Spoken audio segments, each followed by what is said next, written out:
বৃহস্পতিবার পবিত্র রাতে কেউ যদি এই দোয়াটি 100 বার পরে কোনো দিন পৃথিবীর কোনো মানুষের কাছে তার হাত পাততে হবে না, পৃথিবীর সব কিছু তার পায়ের নিচে আল্লাহ হাজির করে দিবেন।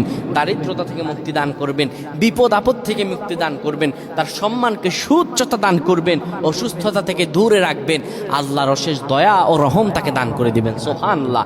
বৃহস্পতিবার রাত এটি গুরুত্বপূর্ণ রাত। এই রাত সপ্তাহে একদিন আসে। আরবিতে রাত আগে আসে, দিন পরে আসে। সুতরাং বৃহস্পতিবারের যে দিন গিয়ে রাত, এটি বৃহস্পতিবার রাত নয়, এটি শুক্রবারের রাত, এটি জুমাবারের রাত, এটি দোয়া কবুলের রাত, আল্লাহর কাছাকাছি হওয়ার রাত। সুবহানাল্লাহ। এই বৃহস্পতিবার রাত আল্লাহ তাআলা বান্দার দোয়া কবুল করেন। কেউ যদি বৃহস্পতিবার রাতে ঈশা নামাজের পরে পবিত্র হয়ে ইয়া হাইয়ু ইয়া হাইয়ু ইয়া হাইয়ু ইয়া রফিয়ু ইয়া রফিয়ু ইয়া রফিয়ু এই দোয়াগুলো পড়তে পারে 100 বার, আল্লাহ রব্বুল আলামিন তার মর্যাদা বৃদ্ধি করে দিবেন, তার জীবনটাকে আমার আল্লাহ সুন্দরভাবে সাজিয়ে দিবেন, বিপদ আপদ বালা মুসিবতগুলো আমার রব্বুল আলামিন দূর করে দিবে। আল্লাহুম্মা আমিন বলেন।